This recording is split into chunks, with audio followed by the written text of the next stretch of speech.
कहानी की शुरुआत होती है 1973 की सोवियत सेंट्रल जेल में, जहां बोहेमियन नाम का एक कैदी था जिसे लगभग 2 साल पहले जेल हुई थी। उसने देखा कि कैप्टन वकील्स्की एक बहुत ही निर्दयी आदमी था जो अपने मजे के लिए कैदियों को बुरी तरह पीटता था। जल्द ही बोहेमियन को एक वर्कशॉप के बारे में पता चला जहां हर एक कैदी काम करने का सपना देखता था। असल में जो भी कैदी उस वर्कशॉप में 2 दिन काम करेगा उसकी जेल की सजा से 3 दिन कम हो जाते थे। साथ ही वर्कशॉप में काम करते हुए ध्यान काम पर ही लगा रहता और दिन आराम से कट जाता।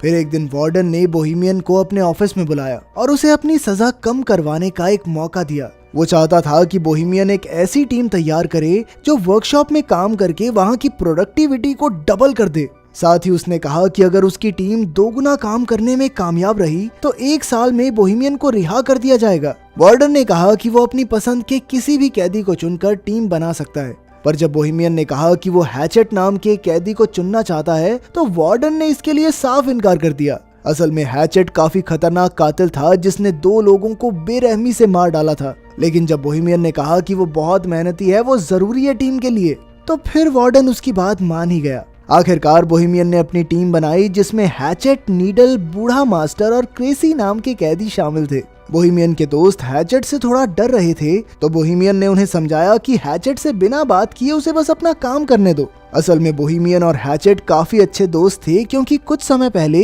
हैचेट ने बोहेमियन की जान बचाई थी। खैर जल्द ही उनकी टीम काम करने वर्कशॉप में आ पहुंची। वहां जाकर नीडल एक गार्ड को चिढ़ाने लगा जिससे गार्ड को बहुत गुस्सा आया, पर अभी वो नीडल को पीट नहीं सकता था क्योंकि उन्हें वर्कशॉप का बहुत जरूरी काम करना था। खैर फिर हम देखते हैं कि सभी कैदी काम करने की तैयारी कर रहे थे। कुछ देर बाद गार्ड ने वहां आकर सबको चॉकलेट्स दी क्योंकि उसकी पत्नी ने एक लड़के को जन्म दिया था। लेकिन बाद में कैप्टन ने गार्ड को चेतावनी देते हुए कैदियों से दूरी बनाकर रखने को कहा क्योंकि उनमें और जानवरों में कोई फर्क नहीं। अगर उन्हें लगा कि गार्ड नरम स्वभाव का है तो उसे कच्चा चबा जाएंगे। उधर बोहेमियन की टीम की मुसीबतों की शुरुआत हो गई थी जब हैचेट ने मशीन चालू करने से इनकार कर दिया। कैप्टन ने बोहेमियन को इशारा किया तो वो हैचेट के पास गया और तब हैचेट ने उसे बताया कि मशीन में एक कबूतर फंसा हुआ है। अब उन सब ने मिलकर मशीन खोलने की कोशिश की मगर उनके पास इस काम के लिए औजार ही नहीं थे। तभी कैप्टन और गार्ड वहां उन्हें देखने आए कि यहाँ चल क्या रहा है। हालांकि मशीन में कबूतर फंसा हुआ था लेकिन कैप्टन ने फिर भी मशीन चालू करने का हुक्म दिया। फिर कैप्टन ने गार्ड को मशीन चलाने को कहा मगर जैसे ही गार्ड बटन दबाने लगा हैचेट ने उसे गर्दन से पकड़ लिया और कहने लगा कि जब तक कबूतर आजाद नहीं होता तब तक किसी कीमत पर मशीन शुरू नहीं होगी। तभी अचानक नीडल ने पीछे से कैप्टन पर हमला करके उसे बेहोश कर दिया। फिर उसने क्रेसी को दरवाजा बंद करने को कहा। ये सब देखकर बोहेमियन काफी घबरा गया क्योंकि मामला हाथ से निकलता जा रहा था। अब कैप्टन और गार्ड उनके कब्जे में थे और वो आगे के प्लान के बारे में सोचने लगे। बोहेमियन ने कहा कि वो पुलिस को फोन करके सब कुछ सच बता देगा, पर हैचेट ने उसे धमकाकर कहा कि अगर उसने ऐसा कुछ किया ना तो वो कैप्टन को मार डालेंगे। जिस पर कैप्टन ने गुस्से में कहा कि उनमें से कोई भी जिंदा नहीं बचेगा, जिससे वो सभी काफी डर गए। फिर बोहेमियन ने कहा कि उन्हें कैप्टन और गार्ड को छोड़कर फिर से काम पर लग जाना चाहिए। मास्टर और क्रेसी भी बोहेमियन की बात से सहमत थे, पर नीडल जानता था कि अगर उसने कैप्टन को छोड़ दिया तो वो अपनी जान से हाथ धो बैठेगा। फिर बोहेमियन ने हैचेट से गार्ड को छुड़वाने की कोशिश की, लेकिन हैचेट ने कहा कि जब तक वो कबूतर आजाद नहीं होता तब तक काम शुरू नहीं होगा, मतलब नहीं होगा। अब बोहेमियन ने फिर से मशीन खोलने की कोशिश की मगर वो नाकामयाब रहा। तब हैचेट ने कहा कि अगर ये कबूतर मारा गया ना तो मैं इस गार्ड को भी मार दूंगा। ये सुनकर कैप्टन हंसकर कहने लगा कि हैचेट एक छोटे से पक्षी के लिए इतना हंगामा क्यों कर रहा है। फिर उसने हैचेट के मरे हुए भाई का मजाक उड़ाना शुरू कर दिया, जिसके बाद हैचेट गुस्से में कैप्टन को मारने दौड़ा, मगर फिर बाकी कैदियों ने जैसे तैसे उसे शांत किया। अब बोहेमियन जानता था कि जल्द ही जेल के बाकी गार्ड्स वहां आते ही होंगे, इसीलिए उसने प्लान बनाया कि वो कैप्टन और गार्ड्स को रिहा कर देंगे ताकि बदले में वो भी सही सलामत जेल वापस जा सकें। खैर कुछ ही देर में गार्ड आकर दरवाजा खटखटाने लगे। तभी कैप्टन ने चिल्लाकर उन्हें सारा हाल बता दिया। बोहेमियन ने दरवाजे पर जाकर अपनी बात कही, पर तभी गार्ड्स बाहर से दरवाजे को खोलने लगे। फिर एक गार्ड गाड़ी में बैठकर बाकी गार्ड्स को बुलाने चला गया। उधर बूढ़े मास्टर ने कहा कि वो बाहर जाकर गार्ड से बात करेगा। फिर वो हाथ खड़े करके दरवाजे से बाहर निकला तो एक गार्ड ने उस पर बंदूक तान दी। फिर अचानक उस गार्ड ने बिना किसी बात के ही गोली चला दी, जिससे मास्टर की मौके पर ही मौत हो गई। जब बोहेमियन और उसके साथियों को इसका पता चला तो बोहेमियन ने गुस्से में कंट्रोल यूनिट ही तोड़ डाला, जिससे दरवाजा फिर से बंद हो गया। फिर कुछ समय बाद जेल वार्डन और एम्बुलेंस वहां पहुंच गई। वार्डन ने कहा कि वो उन कैदियों से बात करके मामला सुलझाना चाहता है। वार्डन ने पुलिस वालों को दूर भेजने की कोशिश की ताकि कैदी डर कर कोई गलत कदम न उठा लें, मगर पुलिस चीफ तो वहां से हिलने को तैयार ही नहीं था। उधर कैदियों की टोली अंदर ही फंसी हुई थी और उन्हें कुछ समझ नहीं आ रहा था कि क्या करें। फिर बोहेमियन ने कैप्टन को पानी पिलाया और कहा कि उन्हें दरवाजा खोलकर खुद को पुलिस के हवाले कर देना चाहिए, पर क्रेसी ने कहा कि उन सब का भी वही हाल होगा जो बूढ़े मास्टर का हुआ। तभी हैचेट ने भी धमकी देते हुए कहा कि अगर उनमें से किसी ने भी दरवाजा खोला तो वो गार्ड और कैप्टन को जान से मार देगा, फिर अपना अपना देख लेना तुम लोग।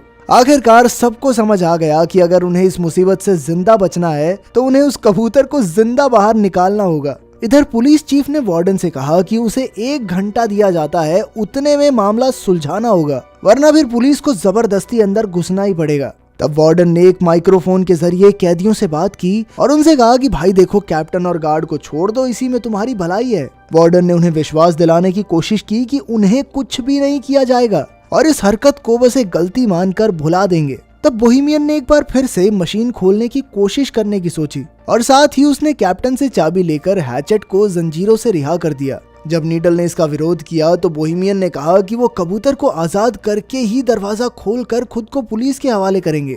इस बात से नीडल और बोहेमियन के बीच हाथापाई शुरू हो गई। नीडल एक औजार से बोहेमियन की जान लेने ही वाला था कि हैचेट ने उसे पीछे से उठाकर दीवार पर दे मारा। इसके बाद वो सब मशीन खोलने में जुट गए। फिर हैचेट ने अपनी बाजुओं के जोर से कुछ ही देर में ढक्कन खोल दिया, लेकिन अब भी एक और परत उतारनी बाकी थी। उन्होंने देखा कि कबूतर अब भी जिंदा था। तब बोहेमियन ने हैचेट से पूछा कि वो एक कबूतर को बचाने के लिए इतना जोर क्यों दे रहा है। फिर हैचेट ने उसे बताया कि उसे हर रोज डरावने सपने आते हैं जिसमें उसे एक कब्र में जिंदा दफना दिया जाता है। वो बुरी तरह चिल्लाता है, मगर अंत में वहीं दम घुटने की वजह से उसकी मौत हो जाती है। अब वो इस कबूतर में खुद को देख रहा था और उसे न जाने क्यों लगता था कि अगर ये कबूतर बच गया तो शायद वो भी बच जाएगा, उसके भी ये बुरे सपने बंद हो जाएंगे। खैर, फिर बोहेमियन ने मशीन खोलने में गार्ड की मदद मांगी तो उसने कहा कि पहले उन्हें कैप्टन को रिहा कर देना चाहिए ताकि कैप्टन बाहर जाकर पुलिस को सब कुछ बता सके, मगर नीडल उसे छोड़ने के लिए हरगिज राजी नहीं था।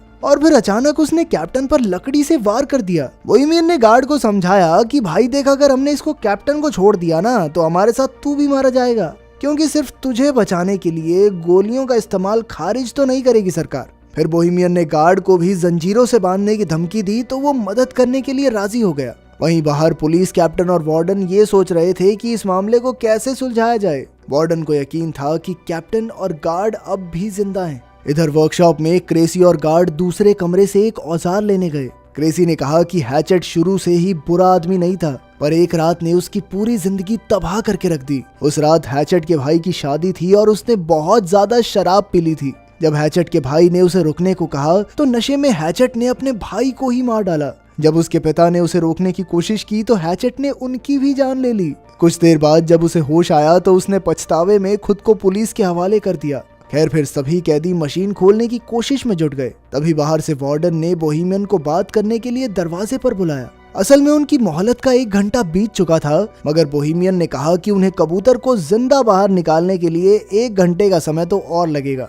फिर वार्डन ने अंदर बंधे हुए कैप्टन से बात की तो उसने कहा कि यहाँ तो कोई कबूतर है ही नहीं और ये कैदी तो बस भागने का मौका ढूंढ रहे हैं। खैर, फिर वार्डन ने कहा कि उनके पास कैप्टन और गार्ड को रिहा करने के लिए 60 मिनट और हैं। फिर वार्डन ने बोहेमियन को याद दिलाया कि भाई क्यों पंगा ले रहा है अपनी जिंदगी के साथ, तुझे कहा तो था कि वर्कशॉप का काम पूरा होने पे 1 साल के अंदर रिहा कर देंगे तुझे। लेकिन जब बाकी कैदियों ने ये बात सुनी तो उन्हें बहुत गुस्सा आया, क्योंकि इसका मतलब ये था कि बोहेमियन ने उन्हें अपने फायदे के लिए इस्तेमाल किया था।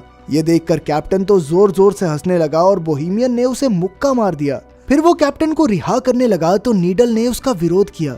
तब बोहेमियन ने कहा कि वो सिर्फ कैप्टन को रिहा करेंगे और गार्ड को बंदी बनाकर रखेंगे। फिर जब बोहेमियन कैप्टन को लेकर बाहर आया तो अचानक पुलिस चीफ ने उन पर गोलियां चला दी। अब बोहेमियन तुरंत कैप्टन को वापस अंदर ले आया और मामला फिर बिगड़ गया। उधर बाहर वार्डन ने गुस्से में पुलिस चीफ के मुंह पे मुक्का मारा, पर चीफ ने कहा कि क्या हो गया भाई, उनका समय खत्म हो गया है, बाहर निकालना चाहिए हमारे सोल्जर को। तभी वहां एक ट्रक में कई सिपाही आ पहुंचे। वहीं दूसरी ओर सभी कैदी मशीन के ढक्कन में छेद करने में कामयाब रहे। फिर बोहेमियन ने उसमें अपना हाथ डालकर कबूतर को बाहर निकालने की कोशिश की, मगर वो उसके हाथ नहीं लगा। नीडल ने तो ग्राइंडर की मदद से ढक्कन को काटने की भी कोशिश की, लेकिन कोई फायदा नहीं हुआ। आखिरकार उन्होंने एक और छेद करने का फैसला किया, मगर उनके पास जरूरत के औजार नहीं थे।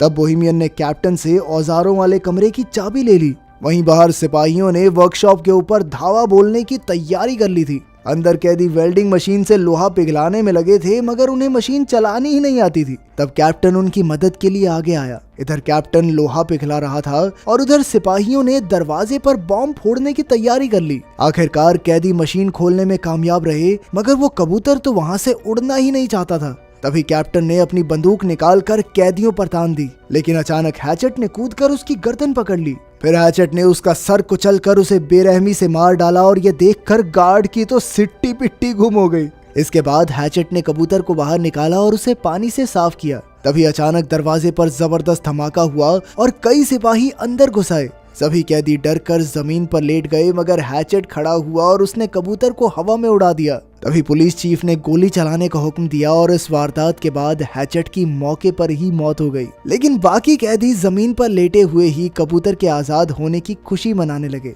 पुलिस चीफ ने उन्हें भी मारने की कोशिश की, मगर पीछे से गार्ड ने उसे रोक दिया। गार्ड ने झूठ कह दिया कि हैचेट ने उन सबको बंदी बना रखा था और इसी वजह से कैदियों को बिना किसी सजा के वापस जेल भेज दिया गया। बोहेमियन और उसकी टीम के लिए हैचेट हीरो बन गया और वहीं कबूतर को आजाद करते ही हैचेट की जिंदगी का मकसद पूरा हो गया और वो चल बसा। तो क्या आपके हिसाब से हैचेट ने सही किया? कमेंट्स में जरूर बताना। मिलते हैं अगली वीडियो में।